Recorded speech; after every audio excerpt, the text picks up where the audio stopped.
श्रेय,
शुरू कर दूं क्लास? यस जी मैम। मैम। Yes ma'am. शुरू करिए मैम। आज हम करिए करेंगे मैम। प्रगतिवाद। Yes, ma'am, कर ओके दी। मैम। यस आपके पास ईगो है? Yes yes ma'am. मैम है। Yes, ma'am है। मैम इको तो मेन सब्जेक्ट है। मैम इसके बाद अच्छा, उसकी मेन क्लास है। सब्जेक्ट है आपका? यस तो मैम। हाँ यस मैम। उसमें आप ये पढ़ते हो, क्या नाम, प्रगतिवाद? मैम कार्ल पढ़ाई नहीं अभी मार्क्स, तक। हाँ? इंग्लिश में क्या कर रहे हैं? समाजवाद। मॉडर्नाइजेशन। मैम क्लास होगी तभी तो पढ़ेगी। को मैं कुछ नहीं पढ़ा। Modernisation ma'am. Ma'am ma'am ma'am किताब ही नहीं खोली आज समाजवाद तक। जो कार्ल ऑनलाइन आती मार्क्स ने ये कहा यस कि मैम। मैम मैम वो Yes, ma'am. इको में तो मैम नहीं पढ़ा अभी, लेकिन मैम मैम वो हाँ इको में ईवीएस में होता है। ईवीएस में होता हाँ है। मैम। हाँ मैम अभी आएगा ना तो उसमें पढ़ेंगे हम लोग। Yes ma'am. हो वसी सकता है आगे आए। Yes ma'am. Yes, ma'am. Marks नहीं पढ़ा उसमें आपने? Karl Marx? No, ma'am. नहीं मैम अभी नहीं, अभी आएगा तो पढ़ेंगे मैम, अभी कुछ नहीं पढ़े ऐसे। यस मैम नहीं पढ़ा क्लासेस कम मैम, होती है हम लोग मैम। पढ़ते नहीं है। मैम टीचर्स बिजी है। कौन सी टीचर है? अरे सॉरी। मैम मैम मिसाइल मतलब की है कुछ नहीं। टीचर। क्या है बताओ?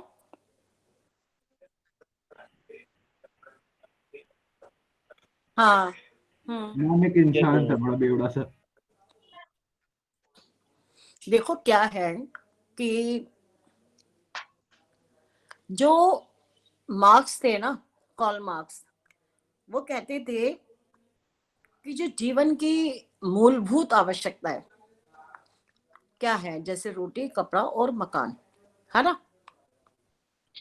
तो वो कहते थे यस मैम। ये कहाँ से पूरी होगी, कैसे पूरी होगी बताओ?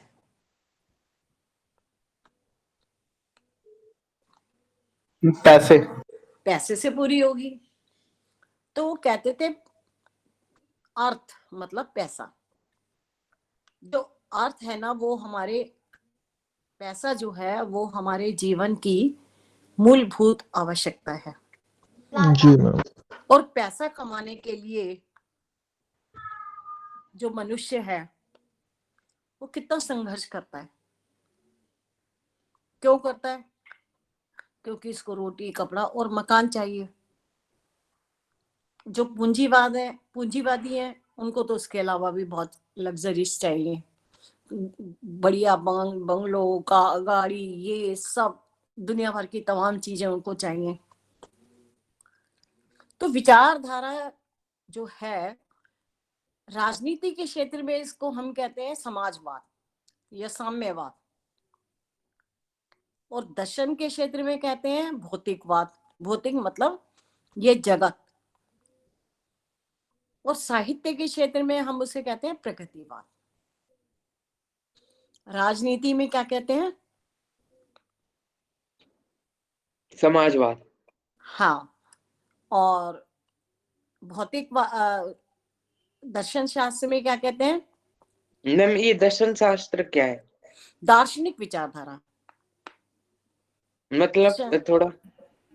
दार्शनिक विचारधारा वो है जिसमें हम ये देखते हैं कि जो ये विचारधारा हमारे जीवन में आई है, ये दार्शनिक दृष्टि से, मतलब एक बिल्कुल साहित्य और राजनीति से हटकर इसका कोई अपना स्वरूप भी है या नहीं? यस हम मैम, जो देख रहे हैं मतलब उसमें यस तो, मैम, और साहित्य के क्षेत्र में इसको कहते हैं प्रगतिवाद। तो जो मार्क्सवादी या साम्यवादी दृष्टिकोण के अनुसार जो सब मोह 1936 माया है। के आसपास विचारधारा आई वो प्रगतिवाद है। 1936 का समय बड़ा महत्वपूर्ण है। उस समय जो छायावाद है वो अपने उस पर आ रहा था, थोड़ा समाप्ति की ओर आ रहा था। मार्क्स ने एक नई विचारधारा, बड़ी क्रांतिकारी विचारधारा है ये। अब तक जो विचार थे लोगों के उसमें बहुत बड़ा ये एक अलग ही, बिल्कुल डिफरेंट, बिल्कुल अलग विचारधारा है। इन्होंने कहा अब तक हम कहते थे राधा कृष्ण राम सिया, ये सब बातें हम करते थे। तो उन्होंने कहा नहीं, अब देखो मशीनें भी आ गई थी, विज्ञान भी आ गया था, काफी यातायात के साधन भी हो गए थे, टेलीफोन भी आ गया था, बहुत सारी चीजें आ गई थी।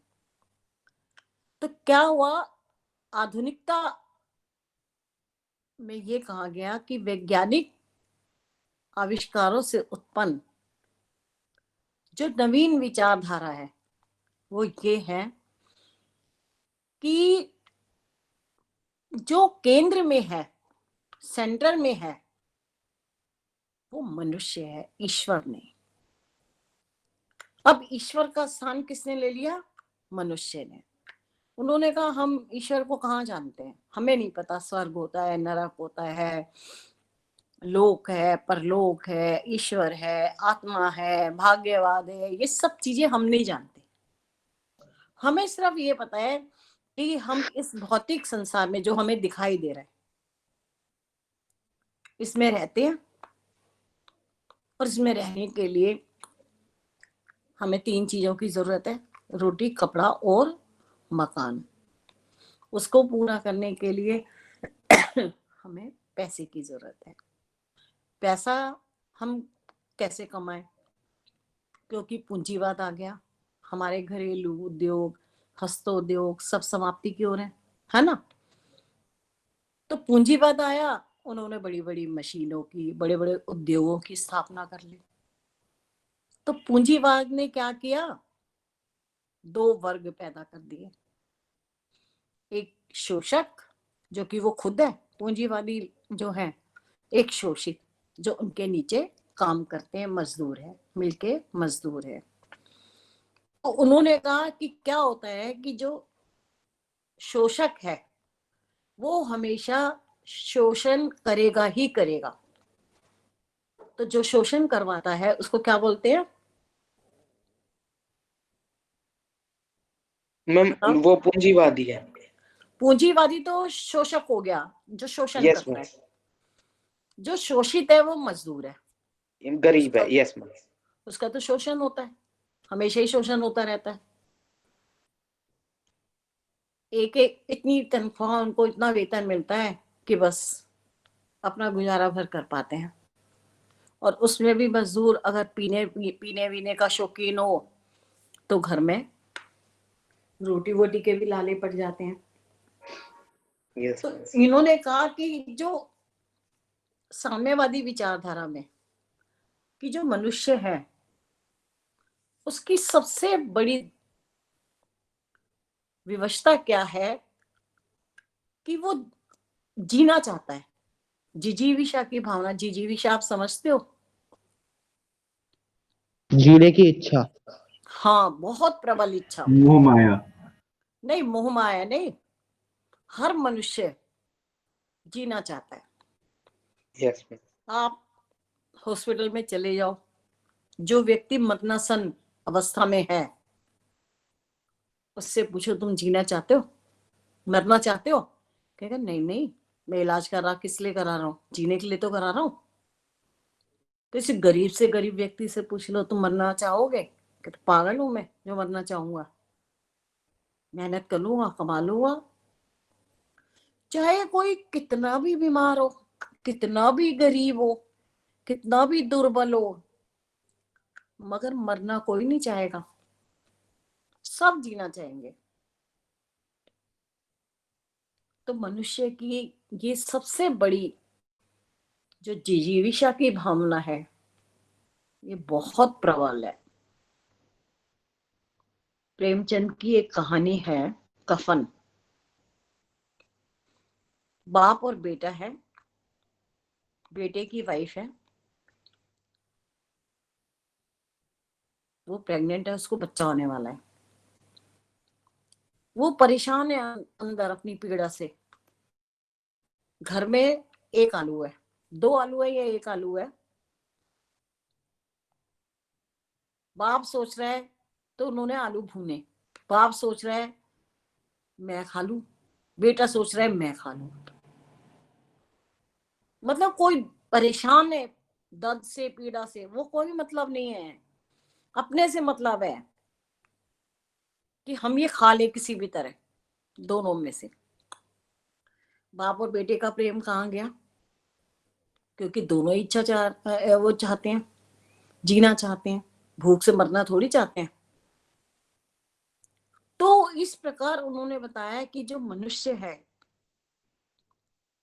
आज आप परम मित्र हैं 5-6, कहीं चले जाओ पिकनिक पे या टूर पर, वहां पर देखो कैसे झगड़ा होता है एक एक चीज के लिए।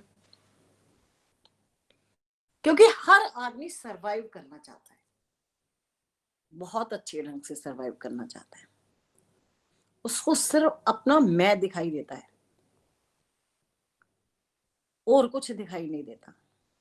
भाड़ में जाए पूरी दुनिया, भाड़ में जाए पूरा संसार,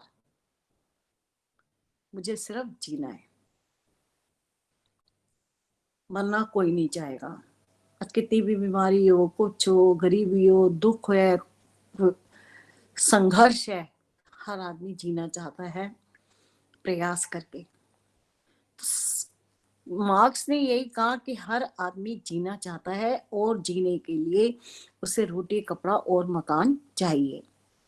तो जो पैसा है वो हमारे जीवन की मूलभूत आवश्यकता है, और ये आवश्यकता हमें पूरी करनी पड़ती है। मिल का जो मजदूर है कितना पिसता है सुबह से लेके शाम तक, लेकिन कमाई के नाम पर उसको कुछ नहीं मिलता, पैसे के नाम पर। तो जो प्रगतिवादी काव्य की विशेषता है, पहला है विद्रोह की भावना और क्रांति के स्वर की प्रधानता। विद्रोह दिखाई देता है इसमें, पूंजीवाद के विरोध में विद्रोह, रूढ़ियों के, कुरीतियों के, सड़ी गड़ी मान्यताओं, कर्मकांड, अंधविश्वास के विरुद्ध इन्होंने क्रांति का नारा लगाया और बड़ा जबरदस्त विद्रोह किया कि रूढ़ी ये सब चीजें बेकार हैं। आज हमें जो सम्मान करना चाहिए वो किसका करना चाहिए? ईश्वर का क्या मनुष्य का? बताइए। दोनों का।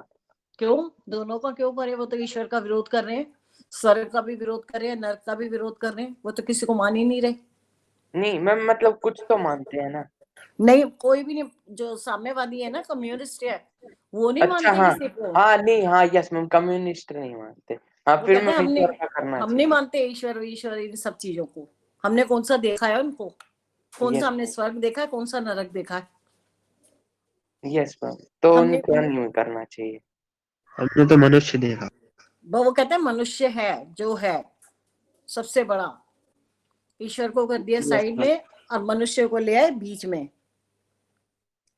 तो वो कहते हैं कि जो साहित्यकार हैं, कवि हैं, उनको पुरानी मान्यताओं के विषय में, सामाजिक जो विसंगति है हमारे यहाँ, आर्थिक शोषण है,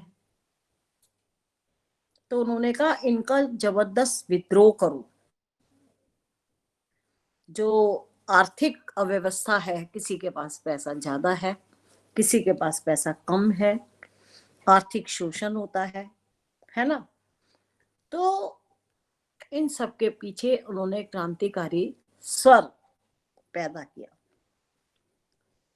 उन्होंने कहा कभी कुछ ऐसी तान सुनाओ जिससे उथल पुथल मच जाए। जो भी है इस संसार में, ये भौतिक संसार है।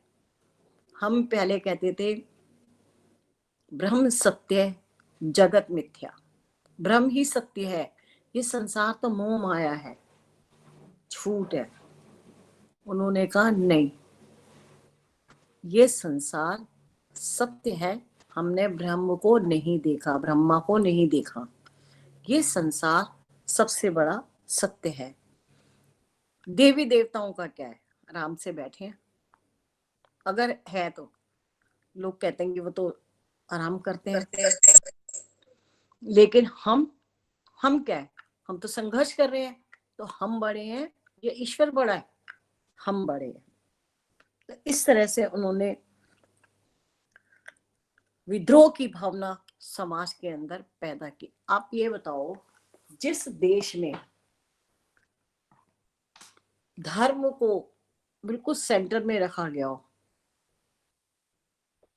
जहाँ धार्मिक भावना इतनी प्रबल हो कि ईश्वर के नाम पर हम कुछ भी करवा सकते हैं, वहां पर वो कह रहे हैं कि नहीं, ईश्वर नहीं, मनुष्य, मनुष्य की बात करो। हम ईश्वर की बात नहीं करते।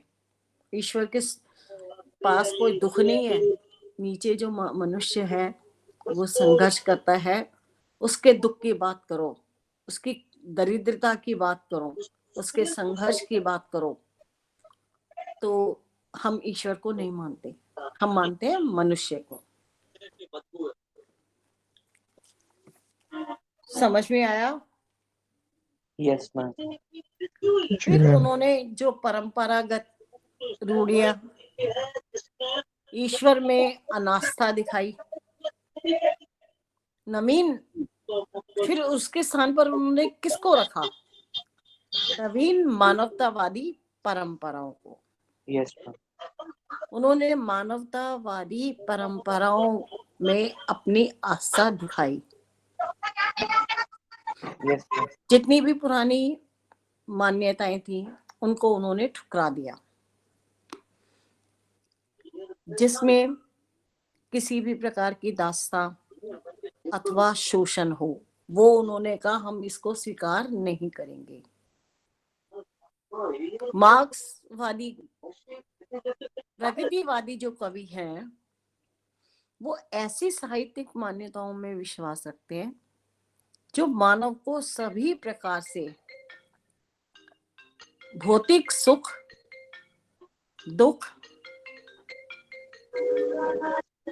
दुखों से मुक्त रखे और उसको सुख सुविधाएं जुटाने में सहायक हो सके।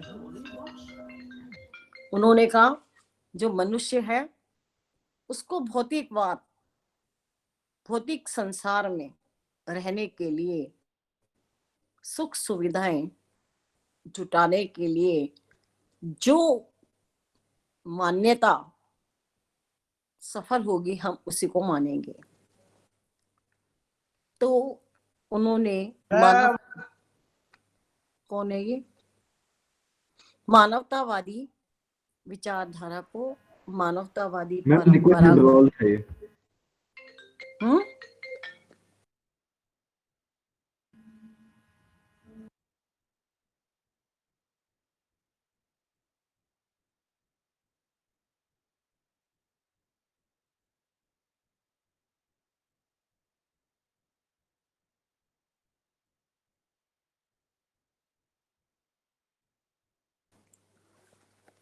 तो जो मानवतावादी विचारधारा है उसमें इन्होंने विश्वास रखा। इनके हिसाब से कोई छोटा, कोई बड़ा, कोई ऊंचा, कोई नीचा, कोई छुआछूत की भावना नहीं, कोई स्त्री और पुरुष में असमानता नहीं। वो कहते सब समान है।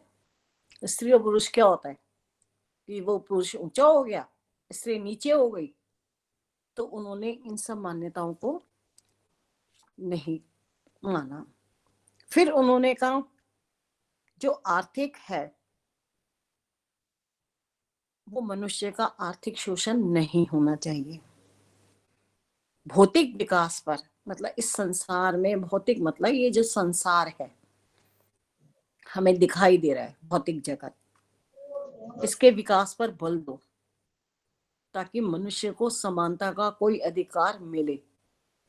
अगर मनुष्य को कोई समानता का अधिकार नहीं मिलता है तो वो मनुष्य क्या है, उसके अंदर विद्रोह की भावना पैदा होगी। एक मजदूर मकान बनाता है, हाँ, ऊंची ऊंची बिल्डिंग बनाता है, सब कुछ करता है, और उसके पास रहने के लिए मकान नहीं है, खाने के लिए रोटी नहीं है, उसके बच्चों के पढ़ने के लिए फीस नहीं है। तो ऐसे व्यक्ति के अंदर क्या विद्रोह पैदा नहीं होगा? जब वो देखता है कि जिनके लिए बड़े बड़े भवन बनाए वो तो ऐश कर रहे हैं, बड़ी बड़ी गाड़ियों में आ रहे हैं, और हमारे बच्चे खाने के लिए भी तरस रहे हैं, हमारे पास रहने के लिए मकान नहीं है, सर पर छत नहीं है, मकान नहीं है, कपड़ा नहीं है तन पर, खाने के लिए रोटी नहीं है। तो ऐसे व्यक्तियों के मन में विद्रोह की भावना पैदा होना बड़ा स्वाभाविक है। जो ये आर्थिक विषमता है ये बहुत बड़ा अभिशाप है। आज भी आप देखो हमारे यहाँ निम्न वर्ग के लोगों का क्या हाल है, बहुत बुरा हाल है। आजकल किसान आंदोलन चल रहा है, वो तो खैर बेकार का आंदोलन है, खूब ऐश कर रहे हैं, काजू बादाम खा रहे हैं, मस्ती मार रहे हैं। तो मैम उससे क्या हो गया? हम्म,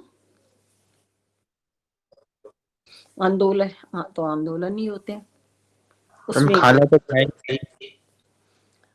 राजी देखो जो मैम आप पिज्जा किसान खा के आंदोलन है, आंदोलन करें या फिर जो क्या नाम है, किसान कुछ ना खा के आंदोलन है, आंदोलन करें, उससे क्या फर्क पड़ता है? आंदोलन आंदोलन होता है। आंदोलन आंदोलन होता है, लेकिन आंदोलन में सभी आंदोलनकारी सही नहीं है।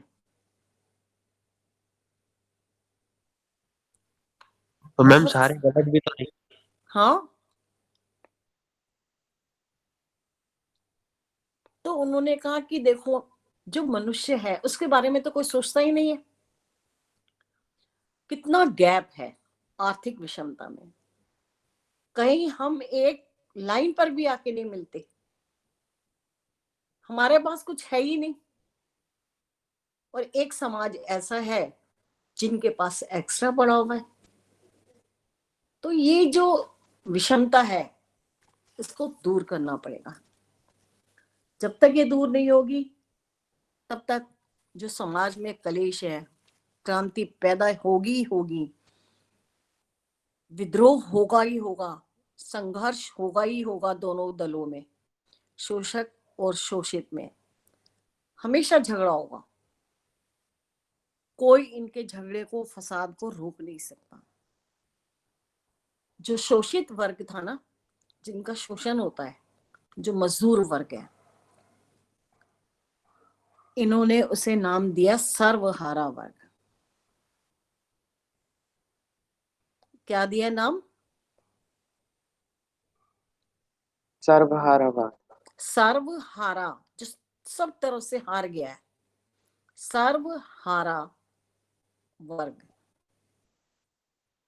मतलब जो शोषित है, उसे क्या नाम दिया? सर्वहारा हारा वर्ग। वर्ग। शोषित, वो शोषित है, जो शोषित है, जिसका शोषित। शोषण होता है, खूब काम कराया जाता है, शरीर में जान नहीं है, मालिक पेलते रहते हैं, वो सर्वहारा शोषित है। तो मार्क्सवाद ने कहा कि इनके प्रति हमें सहानुभूति पूरी तरह से है, उनके प्रति इन्होंने सहानुभूति का जो स्वर है वो मुखरित किया, बहुत प्रबल किया इन्होंने। जो भारत है उसकी अधिकांश जनता तो सर्वहारा वर्ग में ही आती है, अर्थात किसान हैं, मजदूर हैं, क्या है। आप ये देखो किसानों की आड़ में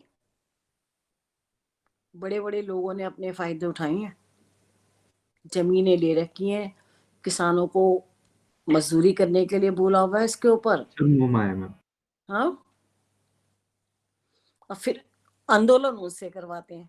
वो बेचारे कुछ नहीं करते, उनका कोई दोष नहीं है, वो करते हैं काम और फायदा उठाते हैं मिल मालिक, पूंजीवादी, जिनके पास पूंजी भरी पड़ी है। तो जो ये जो विषमता है समाज के अंदर, ये हमेशा विद्रोह का कारण रहेगी। ये जो सामंतीय पूंजीवादी अर्थव्यवस्था है, ये किसानों और मजदूरों, मेहनत कश जो लोग हैं, उनका बेहद शोषण करते हैं। समझो, मेहनत करना, कठिन परिश्रम करना, वो तो उनके लिए अभिशाप है। मेहनत भी करते हैं और अपना शोषण भी करवाते हैं। उसी के विरोध में प्रगतिवादी कवियों ने अपनी सारी जो सहानुभूति थी वो सर्वहारा वर्ग के प्रति रख दी। और जो लोग पूंजीवादी थे, सामंती थे, उनके प्रति इन्होंने घृणा का भाव रखा। इन्होंने कहा कि नहीं, अगर आप तर्क की दृष्टि से देखते हैं, बौद्धिक चिंतन की दृष्टि से देखते हैं, वैज्ञानिक दृष्टिकोण से देखते हैं, तो आप कभी भी ये जो व्यवस्था चल रही है सामंतवादी पूंजीवादी, इसको कभी भी सही नहीं मानेंगे। तर्क की कसौटी पर अगर आप पूंजीवाद या पूंजीवादी व्यवस्था को कस कर देखो तो ये परंपरा सही नहीं है। हमें इस परंपरा का विरोध करना होगा। एक तो गरीबी, शोषितों के पास, सर्वहारा वर्ग के, ऊपर से उनके ऊपर थोप दिया रूढ़िवादी कर्मकांड, ये अंधविश्वास, भाई आडंबर, दुनिया भर के आडंबर। सबसे ज्यादा वही वर्ग मानता है, या पूंजीवादी वर्ग नहीं मानते ये सब चीजें। स्त्री और पुरुष के बीच में असमानता, फिर नारी के और पुरुष के बीच में असमानता, नारी का शोषण, उसके ऊपर अत्याचार। तो इन्होंने कहा कि पुरुष और स्त्री दोनों समान हैं, कोई छोटा कोई बड़ा नहीं है। सारी व्यवस्था पूंजीवाद की, प्रगतिवाद की, वो ये है कि सब समान है, कोई छोटा नहीं है, कोई बड़ा नहीं है, कोई अपना शोषण नहीं करवाएगा। अगर किसी का शोषण होता है तो वो व्यक्ति हमेशा विद्रोह करेगा। विद्रोह वो जानबूझकर नहीं करता, हालात उससे करवाते हैं। और हालात किसने पैदा किए? पूंजीवाद ने पैदा किए। सारा जो हालात खराब हुआ है, हालत खराब हुई है, वो पूंजीवादियों के द्वारा खराब हुई है। जो पूंजीवाद है हमारा, वो हमारे साथ क्या करता है? हमारा शोषण करता है, हमारा उपयोग करता है और मजे खुद लूटता है। तो अब क्या है कि उन लोगों में भी, जो शोषित लोग थे, सर्वहारा वर्ग था, उनके अंदर भी चेतना जागरूक हो गई। उन्हें भी लगा ये बात तो सही है कि मालिक हमें पैसा देता है तो उसके बदले तो हमसे 4 गुना काम लेता है वो, और जितना हम काम करते हैं उतना पैसा तो हमें अपने हिस्से का नहीं मिलता। तो उनके प्रति विद्रोह की भावना पैदा हुई। क्रांति का जो स्वर था वो उत्पन्न हुआ। और जब एक बार क्रांति शुरू हो जाती है ना, फिर वो किसी न किसी निष्कर्ष पर पहुंच कर ही रहती है, फिर वो बीच में रुकती नहीं है। अगर एक बार आपके मन में किसी के लिए विद्रोह की भावना पैदा हो गई तो वो विद्रोह अपने अंतिम चरम सत्य सीमा ना। तक पहुंचेगा, वो रुकेगा नहीं। फिर उसको बीच में कोई रोक नहीं सकता। फिर तो वो कोई ना कोई निष्कर्ष निकाल कर छोड़ेगा, और अगर नहीं निकलेगा तो विरोध होता ही रहेगा, समाज में झगड़े होते ही रहेंगे, आंदोलन होते ही रहेंगे, इनको कोई रोक ही नहीं सकता। तो इन्होंने कहा हमें व्यक्ति को प्रधानता देनी होगी, उसके अस्तित्व को भी, उसकी अस्मिता को भी हमें पहचानना होगा। किसकी अस्मिता को? व्यक्ति की, मजदूरों की, सर्वहारा वर्ग की। फिर प्रगतिवादी कवियों ने कहा कि आम आदमी की कितनी बड़ी बड़ी समस्याएं हैं, उनकी आशाएं, आकांक्षाएं, निराशा, इन सब का उन्होंने चित्रण किया। भिक्षुक एक कविता लिखी थी निराला ने। भिक्षुक है और भूखा है, वो क्या कर रहा है? दो टूक कलेजे के करता, पछताता पथ पर आता, पेट पीठ दोनों है एक, चल रहा लकुटिया के। तो उन्होंने कहा कि जो ये भिखारी है, लाठी टेक कर आ रहा है, इतना भूखा है, इतना भूखा है कि उसका पेट और पीठ दोनों एक हो गए हैं। मतलब पेट बिल्कुल सिकुड़ कर अंदर चला गया है और उससे चला नहीं जा रहा, लाठी टेक कर वो चल रहा है। किस कारण?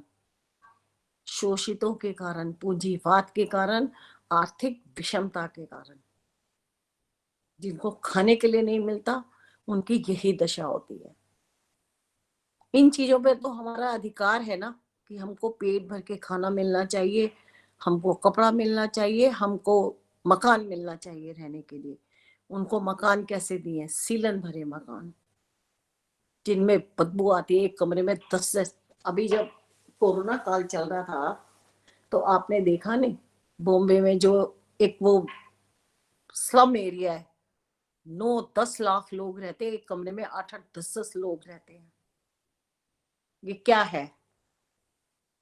ये आर्थिक विषमता है। मैम नाला सुपारा। ये आर्थिक विषमता। दादर मैम, दादर।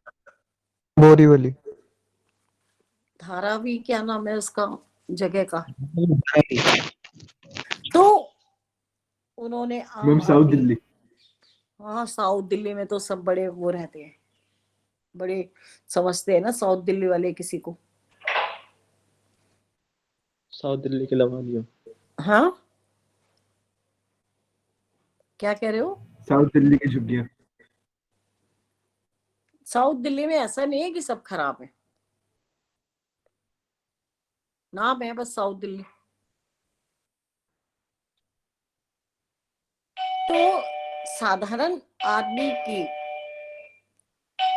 आम आदमी की, सर्वहारा जो वर्ग था, उसकी समस्याओं को उन्होंने उठाया